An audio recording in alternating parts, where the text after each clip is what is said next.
Before the documentary begins, I would like to provide a brief and a few lines first on the title, Byzantine Empire, the hidden secrets that kept it alive for 1,000 years. For over 1,000 years, one empire stood between two worlds, between the light of the West and the shadow of the East, an empire that refused to die. Even as kingdoms crumbled, empires burned, and history itself seemed to forget its name, the Byzantine Empire. But here's the mystery that historians still struggle to unravel. How did it survive so long? What secrets did it guard in the dark marble halls of Constantinople? And why, even after its fall, does the world still whisper its name? Before the walls fell, before the flames consumed its golden domes, the Byzantines mastered the art of survival. Through faith, through fear, and through secrets that were never meant to be known.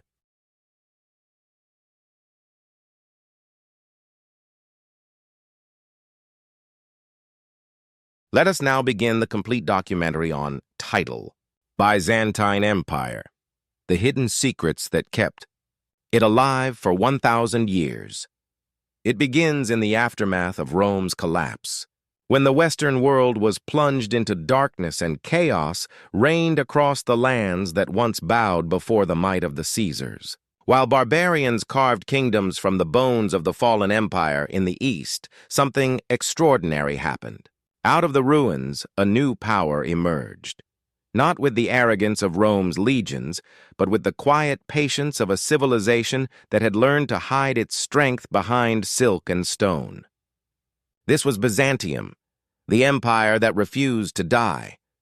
At its heart lay Constantinople, the new Rome, a city built upon 7 hills, crowned by domes of gold and guarded by walls that seemed to defy both time and siege. Those who approached its gates saw not just a capital, but a dream, the shimmering reflection of divine order on earth. The Byzantine emperors called themselves Basileus, the chosen of God, rulers of a realm where heaven's will and imperial decree were one. But behind the glow of faith and marble grandeur, a different truth pulsed quietly, one of shadows, whispers, and secrets older than any crown. Survival in Byzantium was not about strength. It was an art form. While the empires of the West rose and fell through conquest, the Byzantines mastered something far subtler, the manipulation of time and perception. They learned to bend rather than break, to outthink rather than overpower. They knew when to offer peace, when to bribe an enemy, and when to vanish behind their walls, letting their rivals bleed themselves dry. It wasn't cowardice. It was strategy, refined over centuries until it became their most dangerous weapon. The Byzantine court was a living labyrinth. Within its corridors, truth was a rare and fragile thing. Intrigue fed upon itself like fire in a sealed chamber. The emperor ruled, but not alone. Around him circled a constellation of ministers, eunuchs, generals, and priests, each moving in calculated silence, each hiding daggers behind smiles. A word whispered in the wrong ear could end a dynasty. A letter misplaced could start a war. And yet, for nearly 1,000 years, the machine of power never truly stopped turning. It learned, it adapted, it evolved. Their diplomacy was unlike anything the world had seen.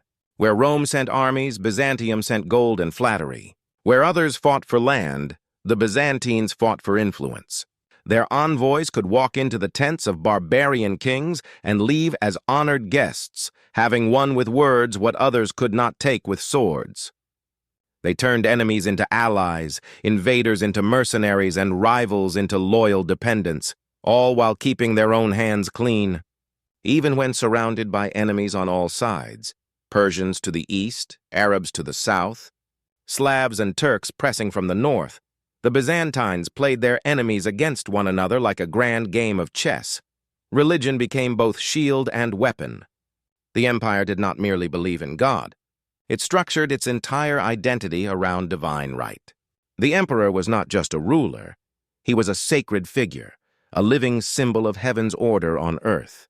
Every ritual in the Hagia Sophia, every procession through the city, every flicker of candlelight in its endless chapels reminded the people that their empire was chosen, their endurance preordained. To betray the emperor was to betray God himself. And yet this divine aura was not born of pure faith. It was deliberate, designed to cement control, to create a bond between ruler and subject that no army could break. The people of Constantinople were unlike any others. They lived surrounded by beauty and terror in equal measure. Outside their walls lay an endless tide of enemies. Inside, wealth and knowledge flowed like rivers. The markets brimmed with spices from India, silks from China, furs from Russia, and gold from Africa. The air carried the scent of myrrh and burning oil, of incense and intrigue. Every corner of the city buzzed with stories, merchants bartering, priests preaching, spies listening. For every deal made in daylight, another was made in the dark. Knowledge was the empire's quiet foundation. While the rest of Europe drifted into ignorance, Byzantium preserved what Rome had left behind. Monks and scholars copied ancient Greek manuscripts, studied medicine and philosophy, and guarded the works of Aristotle, Plato, and Galen as though they were sacred texts. These books were not for the masses. They were treasures of power, tools of understanding that gave the empire its edge. To know more than one's enemy was to own his fate, and the Byzantines knew this better than anyone. Their defenses reflected their mind, layered, deceptive, brilliant. The Theodosian walls stood like a triple fortress, stretching across the land from sea to sea, their height and complexity unmatched. Siege after siege crashed against them, and still they held. From the towers above, defenders unleashed weapons that seemed to defy logic. Boiling oil, molten lead, and the terrifying substance known as Greek fire, a liquid flame that clung to water, consuming ships whole. Its formula was one of the empire's most closely guarded secrets, known only to a few, passed down in whispers and sealed scrolls. The mere mention of it sent fear through entire navies, and while the world saw the empire's grandeur, few understood its deeper power, its mastery over information. Byzantine intelligence networks stretched from the deserts of Arabia to the forests of Europe. Diplomats carried coded letters disguised as prayers, monks doubled as messengers, and merchants acted as eyes and ears of the state. Every neighboring kingdom was aboard, every ruler a piece, and the emperor, always, played for survival, not glory. But within this brilliance lay a curse. The constant vigilance, the endless calculation, the weight of secrets. It all came with a cost. Trust became rare, loyalty was currency, and paranoia seeped into the empire's soul. Emperors blinded their brothers, imprisoned their sons, executed their generals, not out of cruelty but necessity. Because in Byzantium, mercy could be fatal. A ruler who hesitated was a ruler dethroned. And yet, this ruthless pragmatism was precisely what allowed the empire to endure where all others had fallen.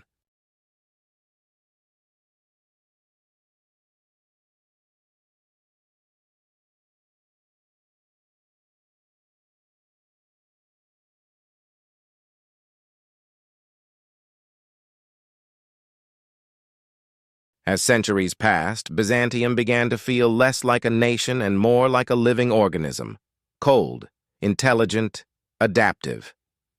It absorbed cultures, languages, religions, and yet somehow remained itself. It wore different faces to survive different times. When paganism died, it embraced Christianity. When Latin faded, it spoke Greek. When outsiders came with fire and faith, it greeted them with ceremony and cunning smiles. Nothing was ever absolute. Everything was negotiable, and that was the secret. The Byzantine Empire survived not because of what it built, but because of what it understood. That history itself is a battlefield, and survival belongs not to the strongest, but to the most adaptable. The world around it changed. Kingdoms rose and fell, religions clashed, continents were discovered, yet Constantinople endured, a silent witness to humanity's endless hunger for power. It was not the Empire of Rome reborn, but something entirely new. A civilization that learned to exist in the space between worlds, between faith and politics, between light and shadow. And as the centuries turned, even as its enemies multiplied, one truth remained unshaken. The Byzantines had turned survival into an art. They had discovered that an empire could last forever, not by conquering but by outlasting. Their cities gleamed like gold under the sun. Their churches sang hymns to eternity, and their rulers stood atop centuries of secrets. Every stone in their walls whispered the same defiant truth: we will not fall. But no empire can escape the weight of its own genius forever. For the same shadows that protected Byzantium would, in time, begin to consume it from within. Behind the splendor of Constantinople's shimmering domes and glittering mosaics, power was never straightforward. It moved quietly, invisibly, like a current beneath still water. The Byzantine Empire did not operate on brute strength or sheer authority. It thrived on precision, calculation, and control. Every decision was the product of 1,000 hidden motives, every smile a strategy, every silence a signal. To live within the empire's heart was to breathe politics, to understand that survival depended not on loyalty, but on perception. The emperor was the axis around which everything turned, yet even he was often a prisoner within his own palace. The Byzantine court was a theater of masks, and every actor, from the humblest servant to the highest general, played their part in a script that could change at any moment. The great palace, with its gold ceilings and marble corridors, was not a symbol of stability, but of tension, a place where secrets echoed louder than prayers. Behind those doors, alliances were made with handshakes and undone with a whisper. The empire's survival depended on something far more subtle than force. It was the machinery of administration and intrigue.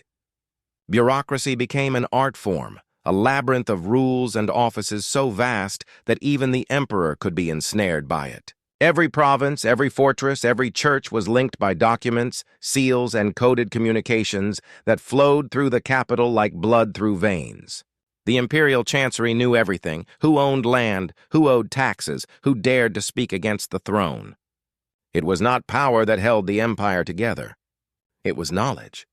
The Byzantines understood that information was the sharpest weapon, sharper than any sword forged in their empire's foundries. And yet, within this web of control, a strange figure emerged as one of the most powerful in all Byzantium: the eunuch. Deprived of family and legacy, these men had no loyalties except to the emperor himself. They were trusted because they could not create dynasties of their own. They were safe because they had been stripped of everything that could tempt others to treachery. From chamberlains to generals, eunuchs became the empire's secret operators. They managed the flow of information, advised emperors, and often decided who lived and who vanished. They were both guardians and executioners, symbols of the empire's cruel genius to find power in those who had nothing left to lose. Religion was the other pillar of control, its presence woven into every layer of society.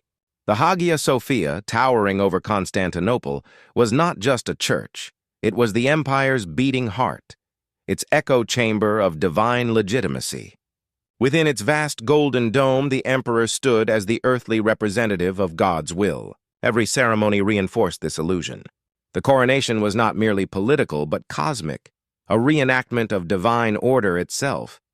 Incense filled the air, choirs sang hymns in ancient Greek, and when the crown touched the emperor's head, it was not seen as human triumph, but heavenly approval. The Byzantines blurred the line between sacred and political until they became indistinguishable. Symbols ruled the empire as effectively as laws. Purple, the color of royalty, was reserved exclusively for the emperor and his kin.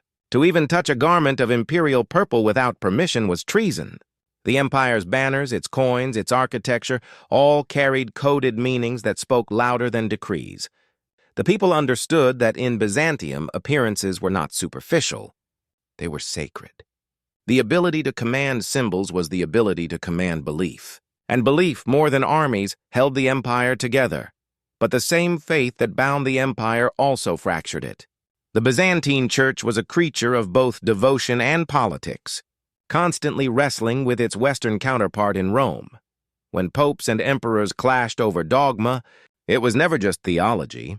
It was about dominance, identity, and survival. The schism between East and West in 1054 was not an accident.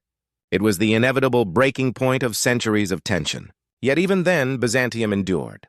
It did not collapse into despair or chaos.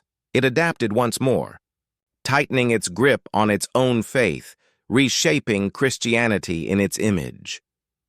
Beyond its walls, the empire's influence extended through quiet diplomacy. Ambassadors were chosen not for their rank, but for their subtlety. They were men of language, philosophy, and persuasion, men who could charm a barbarian king in the morning and manipulate a sultan by nightfall. They brought gifts instead of armies, promises instead of threats. The Byzantines had perfected the art of making enemies destroy each other while they watched from the safety of their golden halls. Their embassies were schools of manipulation. Their treaties, masterpieces of conditional loyalty. To the untrained eye, they appeared generous and gracious. To those who understood, they were architects of long games, patient, deliberate, and often lethal. Even in warfare, their genius lay not in aggression, but in deception. The Byzantine military was less about numbers and more about strategy. Generals were expected to think like philosophers, to win before the battle even began. Terrain, weather, morale, religion, everything was a factor.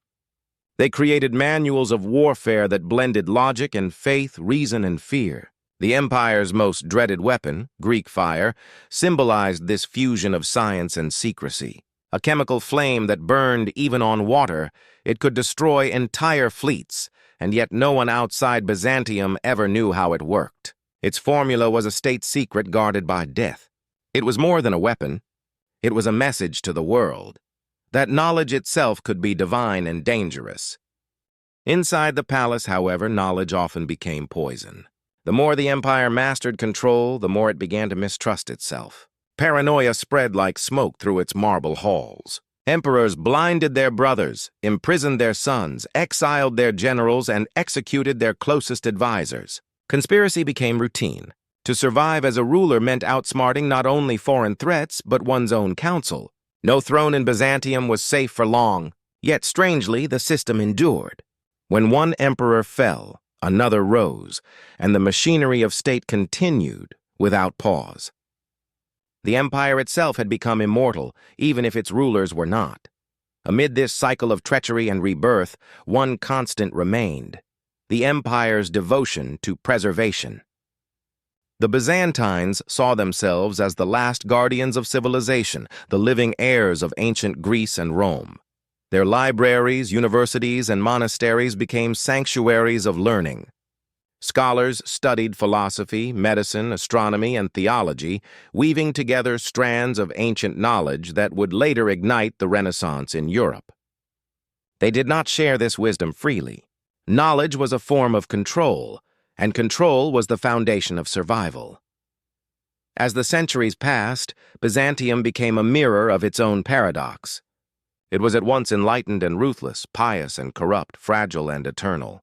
Its people prayed to saints while plotting in shadows. Its rulers built cathedrals while ordering executions. The same intelligence that allowed it to outlast its enemies also ensured that it could never truly rest. Power demanded vigilance. Secrecy demanded sacrifice. And so the empire endured, not because of its armies or wealth, but because it understood a truth the rest of the world had yet to learn. That knowledge, properly guarded, could outlive empires, kings, and centuries. By the time the empire's borders began to shrink and its glory dimmed, its machinery of control still functioned with eerie precision. Even in decline, it remained elegant, efficient, and unpredictable.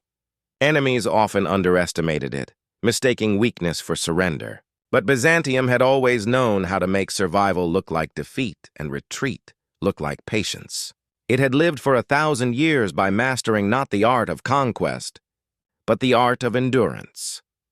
And yet in the quiet of its fading years, there was an unspoken fear that the very secrets which had preserved the empire might one day destroy it. The web of deceit had grown so thick that even the truth itself could no longer breathe. In a world built on intrigue, trust had no place left to live. Still, as history's tide began to rise around it, the Byzantine Empire remained what it had always been, a masterpiece of survival, a living testament to the power of intellect over force, and a civilization that refused to reveal all its secrets, even as it began to fade into the mist of legend.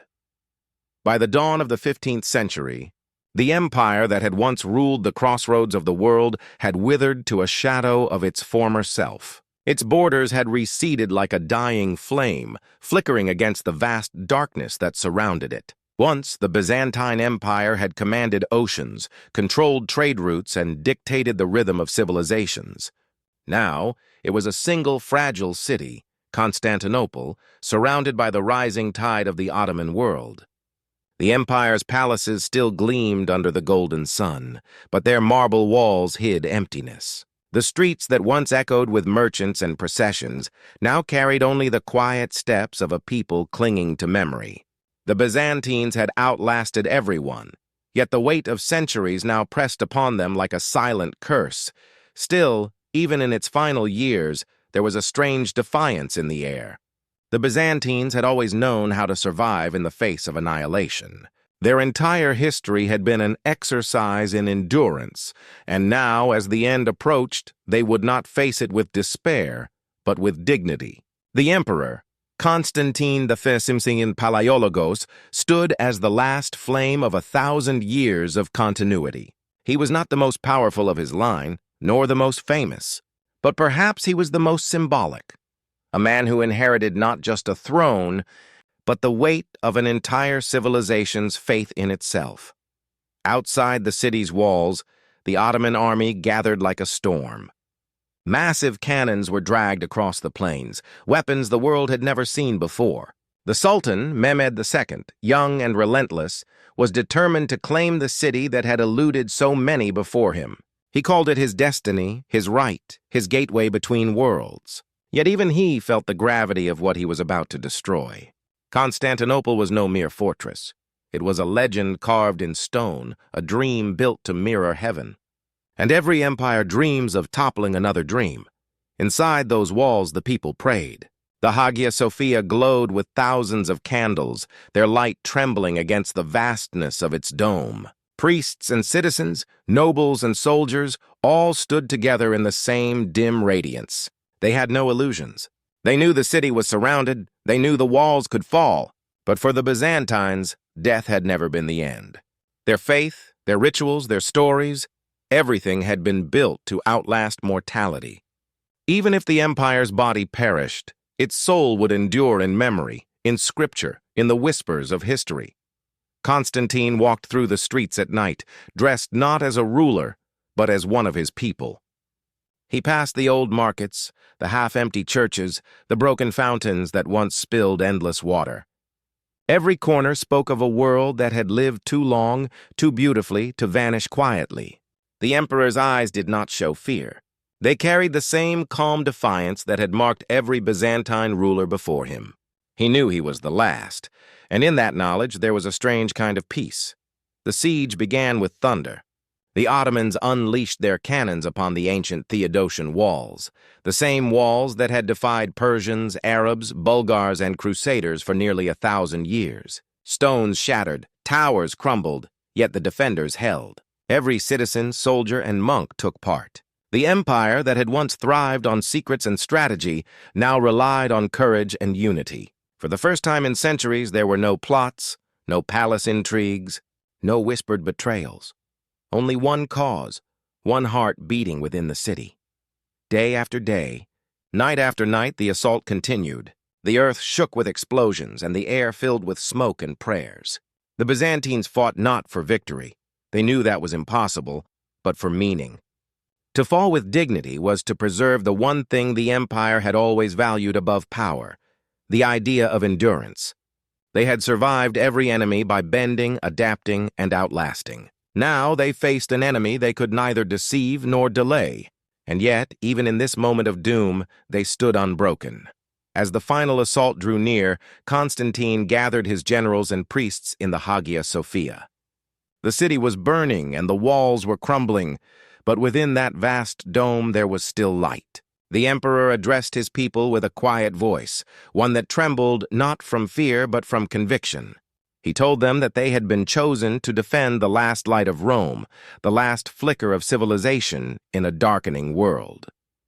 He reminded them that to die for such a cause was not tragedy but triumph. And when he finished speaking, he knelt before the altar, asking forgiveness for his sins, not as a king but as a man.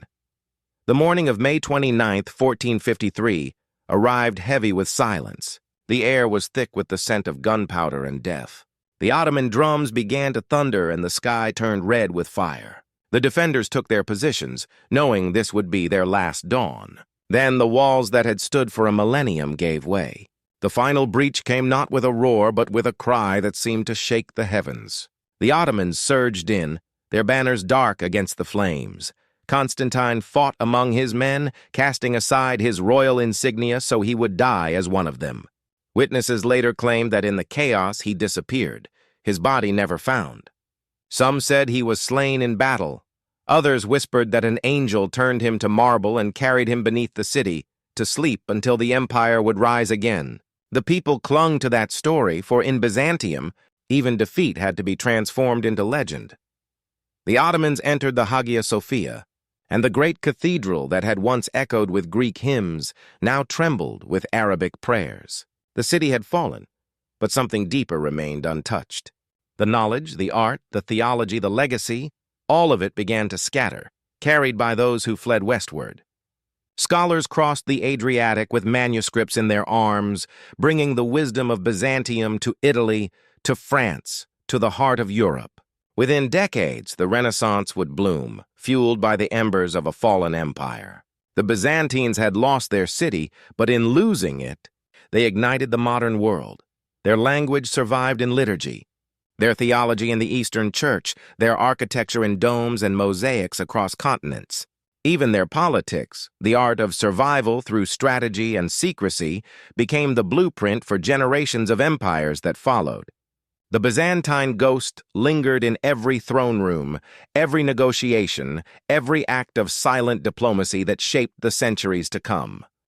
And so the empire did not die. It merely transformed, dissolving into the bloodstream of civilization. The Ottomans may have taken its walls, but not its essence.